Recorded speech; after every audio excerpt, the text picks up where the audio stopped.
देखिए, ना धर्म खतरे में है, ना हिंदू खतरे में है। आज के दिन में हमारा भारत का संविधान खतरे में है। आज आरएसएस बीजेपी को डर अगर किसी से है तो वो संविधान से है। संविधान को ख़त्म करना चाहते हैं, संविधान को बदलना चाहते हैं। आज अगर हमारे देश में अगर खतरे में है तो भारत का संविधान खतरे में है। और अगर 2024 में बीजेपी वापस आई तो हम संविधान लोकतंत्र को नहीं बचा पाएंगे। लोग कहते हैं कि आरएसएस के पास बहुत बड़ा संगठन है, बीजेपी के पास बहुत बड़ा संगठन है, लेकिन बीजेपी से बड़ा संगठन हमारे बहुजन समाज के पास है। चाहे वो दलित समाज हो, चाहे वो पिछड़ा समाज हो, चाहे वो लिंगायत समाज हो, चाहे वो मुस्लिम समाज हो। This video is sponsored by Hi-Tech Function Hall, opposite Hi-Tech City, Gaur road, बसो कल्याण। पूर्व सांसद लोकसभा। आज मैं कर्नाटक प्रदेश के बीदर जिले में मैं यहाँ आज आई हूँ और बाबा साहब डॉक्टर भीमराव अंबेडकर जी के बनाए गए भारत के संविधान आरक्षण के तहत मैं सांसद बनकर के लोकसभा में पहुँची।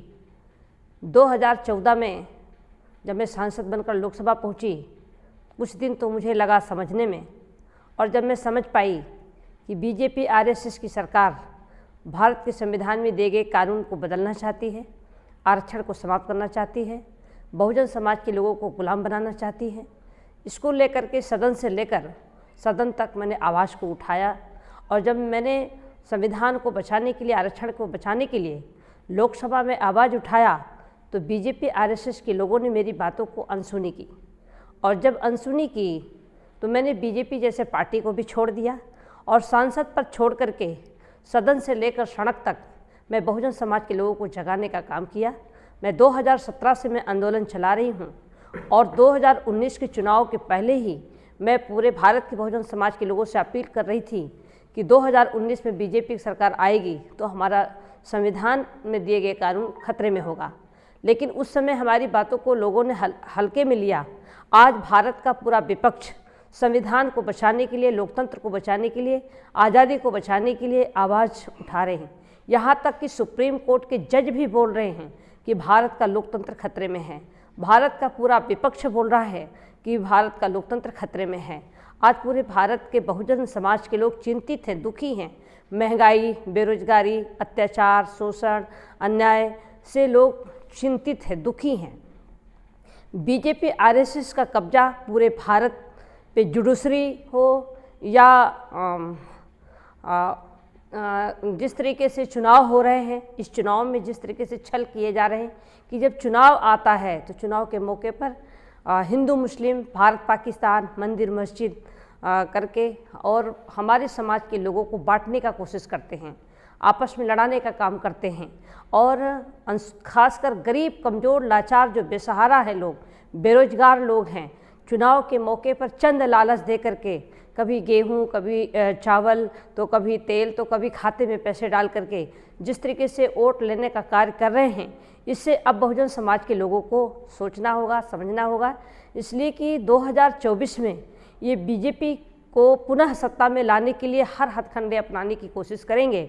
और अगर 2024 में बीजेपी वापस आई तो हम संविधान, लोकतंत्र को नहीं बचा पाएंगे, जिसको लेकर के हमने संविधान आरक्षण बचाओ बहुजन समाज महासंघ बनाया है। और ये मैं ही नहीं, भारत के कई सामाजिक संगठन व राजनीतिक संगठन के लोग आपस में बैठ करके और बड़ी मशवरा करके, प्लानिंग के साथ हम लोगों ने ये संगठन बना करके और पूरे भारत के बहुजन समाज के लोगों को एक मंच पर लाने का काम कर रहे हैं। इसलिए कि अभी 2022 में जो चुनाव हुआ उत्तर प्रदेश में, तो बीजेपी को रोकने के लिए 26 नवंबर 2021 को उत्तर प्रदेश की राजधानी लखनऊ में हमने बहुत बड़ी रैली की थी। उस रैली में बाबा साहब अंबेडकर जी के पौत्र भी आए थे, कांशीराम साहब जी की बहन आई थी और लगभग 105 संगठन के लोगों को मैंने मंच पर बुलाया था और काफ़ी राजनीतिक दल के लोग भी मंच पर थे। आपके सपने हमारे अपने, new Asia developers private limited company. और उस कार्यक्रम का मुख्य अतिथि मैंने अखिलेश यादव को चुना था और सभी बहुजन समाज को एकजुट करके बीजेपी के विकल्प के रूप में अखिलेश यादव जी को चुना गया और उसे मंच से ऐलान किया गया कि बीजेपी का विकल्प अखिलेश जी होंगे और सभी लोग बीजेपी को रोकने के लिए एक साथ खड़े हों। जिन लोगों ने साथ नहीं आए, जनता ने उनकी जमानत जब्त करा दी और उत्तर प्रदेश में 2 पर 2 चुनाव हुए। समाजवादी पार्टी और बीजेपी, कुछ गलती के कारण हम सरकार तो नहीं बना पाए, जिसके वजह से काफ़ी हमारे बहुजन समाज के लोगों को नुकसान हुआ, लेकिन अब वो गलती हम केंद्र में 2024 में नहीं करना चाहते हैं। अगर 2024 में बीजेपी दोबारा आती है तो हमारा बहुत बड़ा नुकसान हो जाएगा।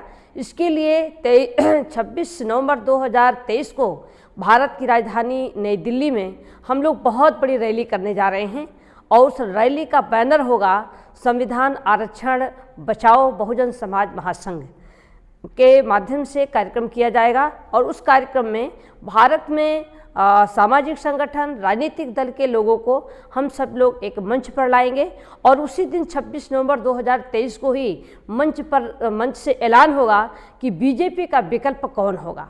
आज के तारीख में हमें पार्टी नहीं देखना है, निजी स्वार्थ को छोड़ना होगा और पार्टी को देखेंगे तो हम संविधान को नहीं बचा पाएंगे। बाबा साहब डॉक्टर भीमराव अंबेडकर जी बड़ी संघर्ष करने के बाद उन्होंने भारत के करोड़ों करोड़ों बहुजन समाज के लिए संविधान में कानून बना करके और हम कानून को लागू कराकर आज हम सबको बराबरी में लाने का काम किए हैं। सामाजिक, आर्थिक, राजनीति में सबको बराबर का हक देने का काम किए हैं। अब उस संविधान को, उस कानून को बचाने के लिए हम सभी लोग एकजुट होंगे और विकल्प के रूप में हम लोग तय करेंगे कि बीजेपी का विकल्प कौन होगा। हम सभी बहुजन समाज के लोग एक मंच पर आकर के और बीजेपी को रोकने का काम करेंगे। इसकी तैयारी के उद्देश्य से ही आज मैं कर्नाटक प्रदेश के बीदर जिले में आई हूँ और मैं आप लोगों से भी अपील करूंगी, आपके चैनल के माध्यम से अपील करूंगी कि पूरे भारत के बहुजन समाज के लोग जो संविधान को बचाना चाहते हैं, लोकतंत्र को बचाना चाहते हैं, जाति व्यवस्था को ख़त्म करना चाहते हैं, संविधान में दिए गए कानून को संपूर्ण रूप से लागू कराने के लिए जो काम कर रहे हैं, उन सभी सामाजिक संगठन के लोगों से अपील करूंगी और ख़ासकर अपने युवा भाइयों से अपील करूंगी कि अब तो जो बुजुर्ग हो गए हैं, अब उनसे हमें प्रेरणा लेना है, उनसे सीखना है और आने वाला समय अब हमारा होगा। चूँकि युवा पीढ़ी नई पीढ़ी है और युवा पीढ़ी के ही भविष्य को आज की सरकार खतरे में डालने जा रही है, इसलिए हम बुजुर्गों से ज़्यादा युवाओं की जिम्मेदारी है। जिस ओर जवानी चलती है उस ओर जमाना चलता है। अब वो वक्त आ गया है कि सभी लोग एकजुट होकर के संविधान लोकतंत्र को बचाने के लिए सब लोग एकजुट हों और बीजेपी का विकल्प के साथ खड़े हों, यही मैं अनुरोध करती हूँ। मैडम, अभी आपने कहा कि जिस तरह लोकतंत्र खतरे में है, मगर कुछ हिंदुओं का कहना है कि हिंदू खतरे में है। आपको क्या लगता है कि लोकतंत्र खतरे में है या हिंदू खतरे में है? देखिए, ना धर्म खतरे में है ना हिंदू खतरे में है। आज के दिन में हमारा भारत का संविधान खतरे में है। हमको धर्म नहीं चलाता, बल्कि हमें आज भारत में जो भी व्यवस्था, चाहे वो नौकरी हो, रोजगार हो, शिक्षा हो, समाज हो, जो भी व्यवस्था आज हमको मिल रहा है वो भारत के संविधान में दिए गए कानून के तहत चल रहा है। इसलिए आज आरएसएस बीजेपी को डर अगर किसी से है तो वो संविधान से है।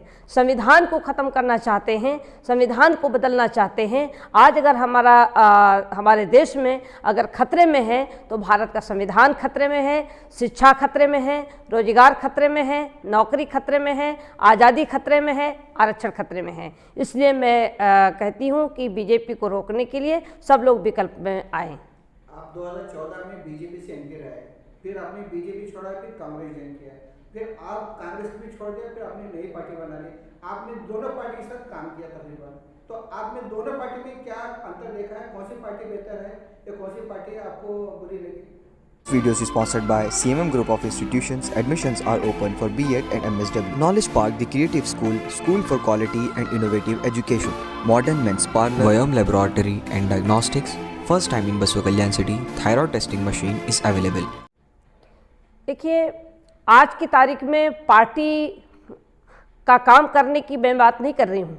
आज के तारीख में जो परिस्थितियाँ पैदा करती जा रही है बीजेपी आरएसएस की सरकार, उस परिस्थितियों को देखते हुए हमें विकल्प की बात करनी है। हमें पार्टी की बात नहीं करनी, हमें विकल्प की बात करनी है। इसलिए कि 2024 में बीजेपी भी करो मरो की स्थिति में काम कर रही है कि हम दोबारा पुनः सत्ता में आए और मैं चाहती हूं कि अगर बीजेपी सत्ता में आती है तो हमारा संविधान खतरे में है। इसलिए बीजेपी को रोकने के लिए हमें पार्टी नहीं देखना है, हमें दल नहीं देखना है, हमको विकल्प देखना है।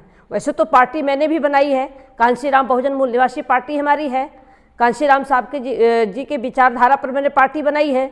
लेकिन अगर हम पार्टी का प्रचार करेंगे तो हम बीजेपी को नहीं रोक पाएंगे। इसलिए हमें बीजेपी को रोकने के लिए हमें पार्टी नहीं देखना है, हमें दल नहीं देखना है, हमें नेता नहीं देखना है, बल्कि बीजेपी का विकल्प देखना है। हम विकल्प के साथ हैं। तो आपको क्या लगता है विकल्प क्या होगा?